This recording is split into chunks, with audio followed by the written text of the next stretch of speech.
الحفاظ على العربية مش محتاج مجهود كبير قد ما هو محتاج نظام ثابت تمشي عليه.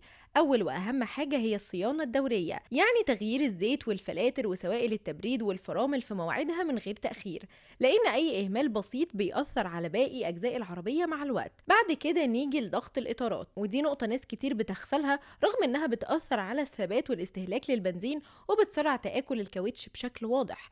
في السواقة نفسها الهدوء مهم جدا، بلاش تسارع مفاجئ، بلاش فرامل جامدة، وكمان الأفضل تدي العربية وقتها بعد التشغيل قبل ما تضغط عليها. الغسيل المنتظم مهم، خصوصا تنظيف تحت العربية عشان الأتربة والصدى، ومعاه طبقة شمع أو حماية للدهان بتقلل تأثير الشمس والخدوش. ومن جوه تنظيف المقصورة وحماية التابلو والمقاعد من الجفاف، وده بيحافظ على شكل العربية الداخلي لفترة أطول. ولو العربية هتفضل راكنة فترة، الأفضل تشغلها مرة كل أسبوع لمدة 15 دقيقة على الأقل. مع الحفاظ على التانك يبقى دايما فيه بنزين عشان يحافظ على ترمبة الوقود. وفي النهاية استخدام قطع غيار أصلية بيخلي العربية محافظة على أدائها من غير أي أعطال مفاجئة أو مشاكل متكررة.